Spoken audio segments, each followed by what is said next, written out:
अभी सितंबर अक्टूबर में हमें कौन से काम अपने गार्डन में कर लेने हैं जिससे कि आने वाली सर्दियों में हमारे गार्डन में खूब फूल आएँ और हमारा गार्डन बहुत ही सुंदर लगे। तो सबसे पहले हमने जो सर्दियों के फूलों वाले पौधों की कटिंग लगाई है तो वो इस तरह से ग्रो हो गए हैं। वैसे ये तो मैं नर्सरी से ले आई थी, कटिंग से लगे हुए टेरेस पे हैं। तो अब इनकी कटिंग का वक्त आ गया है, मतलब इनकी प्रूनिंग का वक्त आ गया है। आप देखिए इसमें कलियां भी लग रही हैं मेरे इन पौधों में, लेकिन अभी हमें कलियां नहीं रखनी है। एक दो फूल के चक्कर में हम पड़ेंगे तो फिर हमारा पौधा खराब हो जाएगा और इसमें ढेर सारे हम फूल नहीं ले पाएंगे। तो इसके लिए हमें क्या करना है, इस तरह से टिप की कटिंग कर देनी है। जितनी हाइट आपको चाहिए उतनी ही हाइट रखिए, बहुत लंबा पौधा होगा तो वो लेगी सा हो जाएगा। मैरीगोल्ड को हम इस तरह से टिप से कटिंग करते रहेंगे तो छोटे में ही हमारा पौधा और खूब बुशी घना हो जाएगा, जिससे कि इसमें ढेर सारी कलियां भी लगेंगी, ढेर सारी ब्रांचेज आएंगी तो ढेर सारी कलियां भी लगेंगी। तो ये काम आप कर सकते हैं अपने गार्डन में। इसके अलावा और कौन से काम कर सकते हैं, तो हेलो दोस्तों, कैसे हैं आप सभी। उम्मीद करती हूँ आप सभी गार्डनिंग करके बहुत ही हैप्पी होंगे। तो इसके अलावा बहुत ढेर सारे काम हैं जो हमें सितंबर अक्टूबर में निपटाने हैं अपने गार्डन के, ताकि विंटर गार्डन हमारा बहुत ही खूबसूरत लगे। तो चलिए एक एक करके सब कुछ बताती हूँ। तो सबसे पहले हमने मैरीगोल्ड की कटिंग कर ली है। इसके अलावा देखिए यहाँ पे क्रिसेंथेमम या गुलदाउदी के जो पौधे हैं जिनको कटिंग से मैंने ग्रो किया था, आपके साथ वीडियो शेयर किया है। अगर वो वीडियो नहीं देखा है तो जाकर के देख लीजिए। अभी भी आप क्रिसेंथेमम की कटिंग लगा सकते हैं, ईजिली ग्रो हो जाएगी 15-20 दिनों में। और लगभग 1 महीने के बाद इस तरह से पिंचिंग इसकी करनी पड़ेगी हमें। तो ये मैं दूसरी पिंचिंग कर रही हूँ। पहली पिंचिंग मैंने इस तरह से पौधा जब था पहली बार जब ग्रो हुआ और ऊपर से इस तरह से टिप की कटिंग मैंने कर दी थी, तो कुछ पौधे धीरे धीरे ग्रो हो रहे हैं और कुछ पौधे बहुत तेज़ी से ग्रो हुए हैं। तो पहली पिंचिंग मैं इस पौधे की कर रही हूँ क्योंकि इसमें एक कटिंग जो है सूख गई थी तो फिर से लगाया था, तो इसलिए ये लेट ग्रो हो रहा है।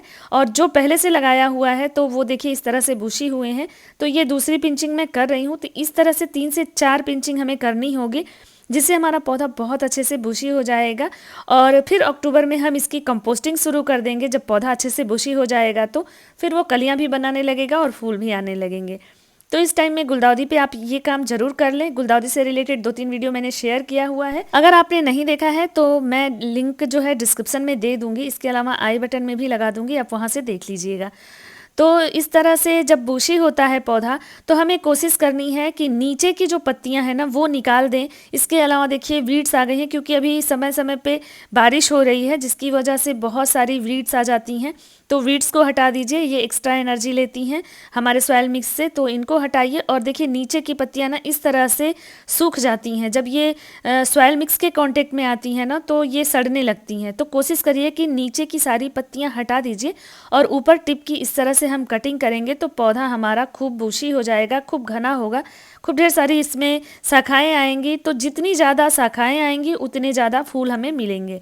8 इंच के पॉट में लगे हुए ये मेरे सारे ही गुलदाउदी के पौधे हैं। कुछ मैंने 10 इंच में भी लगाया है जो कि बहुत ही खूबसूरत लगते हैं। तो छोटे पॉट में गुलदाउदी के पौधे बहुत खूबसूरत लगते हैं। कुछ पौधों की ग्रोथ तो बहुत अच्छी, आप देख सकते हैं, बहुत अच्छे से ये बुशी हो चुके हैं और कुछ धीरे धीरे ग्रो हो रहे हैं। तो इस टाइम में ये काम गार्डन में करना आपको ज़रूरी है।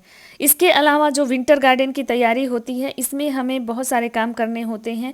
अपने गर्मियों वाले पौधों पर भी हमें बहुत सारा काम करना होता है। तो चलिए सब कुछ बताती हूँ। पहले हम इसकी पिंचिंग कर लेंगे इस तरह से। इसके अलावा हमारे जो कटिंग से लगे हुए पौधे हैं आप उनको रीपॉट कर सकते हैं इस टाइम में। सितंबर लास्ट और अक्टूबर भर आप इस काम को कर सकते हैं। तो जितनी भी कटिंग आपने लगाई होगी जुलाई अगस्त में, जब वो ग्रो कर गए होंगे तो अब उनकी रिपोर्टिंग धीरे धीरे कर दीजिए। हाँ, इस बात का ध्यान रखिएगा रिपोर्टिंग करते समय टेम्परेचर 30 डिग्री से नीचे हो तभी आप करिए, क्योंकि अभी टेम्परेचर कहीं कहीं बहुत ज़्यादा है, बहुत गर्मी अभी है। तो ध्यान दीजिए टेम्परेचर लो हो तभी रिपोर्टिंग करिएगा। आगे आने वाले वीडियो में मैं आपके साथ अपने कुछ पौधों की रिपोर्टिंग शेयर करूंगी, तो इसलिए चैनल से जुड़ जाइए।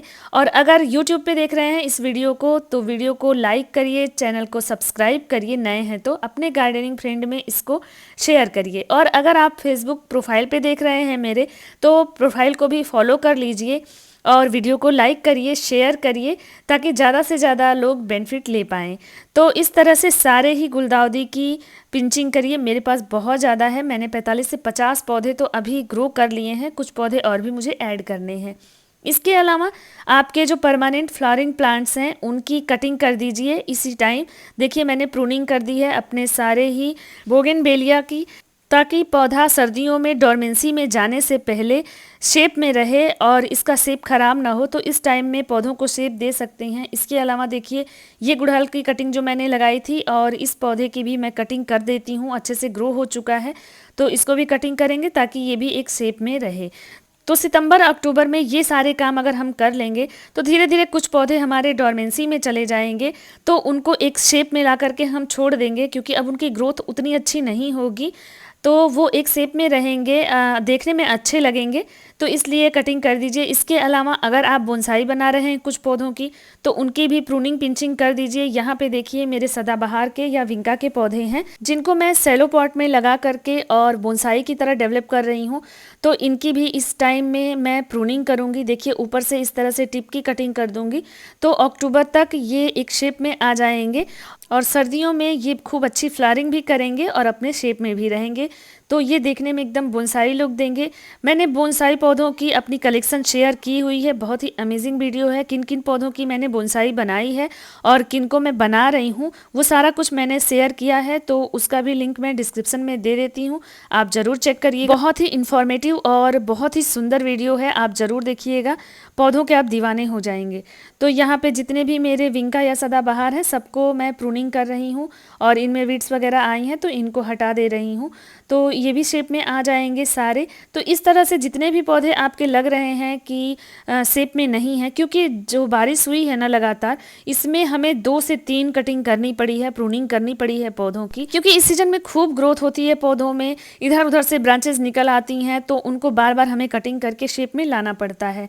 तो देखिए मेरे ये जो है मैक्सिकन पिटूनिया है तो इनकी एक बार मैंने कटिंग की है, लेकिन अभी भी ये काफ़ी लंबे लग रहे हैं तो इसको भी शेप में लाना है। और इसकी टहनियाँ देखिए इधर उधर जो है लुढ़क रही हैं, तो इनको मैं कटिंग कर दूँगी और इनको भी छोटे में कर दूँगी ताकि ये भी 1 महीने में थोड़े से शेप में आ जाएँ और देखने में भी अच्छे लगें और अच्छे से फ्लावरिंग भी करें। ये पौधे तो भर भर के फ्लावरिंग करते हैं बिना केयर के। तो इस टाइम में मैंने अपनी क्यारियों में लगे हुए सारे पौधों को इस तरह से शेप में कर लिया है, प्रूनिंग पिंचिंग और कटिंग करके। इसके अलावा आप कंपोस्टिंग कर सकते हैं अपने पौधों में, पौधों को शेप में ला सकते हैं। बोनसाई पौधों की अभी कटिंग कर लीजिए, क्योंकि नवंबर से लेकर के 2-3 महीने तक अब ये सारे काम नहीं होंगे, पौधे डोरमेंसी में जाएंगे। जो गर्मियों के पौधे हैं तो उनमें बहुत अच्छी ग्रोथ भी नहीं दिखेगी, लेकिन एक शेप में रहेंगे, पौधे लेगी ना लगे। तो ये क्यारी भी मुझे सेट करनी थी, तो इस क्यारी में भी इन पौधों को देखिए इस तरह से फैले हुए हैं। तो ये सारे काम इस टाइम में आप कर लीजिए, बहुत ज़रूरी होता है। तो आपका गार्डन जो है विंटर में बहुत ही देखने में खूबसूरत लगेगा, सारे पौधे शेप में लगेंगे जो परमानेंट हैं और गर्मियों के हैं। इसके अलावा विंटर के जो फ्लावर्स आएंगे तो उनकी फिर हम जो है उनको ग्रो करेंगे, उन पौधों के बीज लगाएंगे, नर्सरी से ले आएंगे और अपने गार्डन को और भी खूबसूरत लगेंगे। तो होप ये इन्फॉर्मेशन सारी आपको अच्छी लगी होगी। अगर इन्फॉर्मेशन अच्छी लगी है तो वीडियो को लाइक करिए, चैनल को सब्सक्राइब करिए। मैंने अपनी लगभग क्यारियों का इस तरह से देखिए शेप में मैंने कर दिया है, तो बहुत ही खूबसूरत लग रहे हैं। जल्द ही मैं गार्डन का ओवरव्यू आपके साथ शेयर करूँगी। धीरे धीरे काम चल रहे हैं, तो होप ये वीडियो अच्छा लगा होगा। फिर मिलते हैं नए इन्फॉर्मेशन के साथ। Thank you.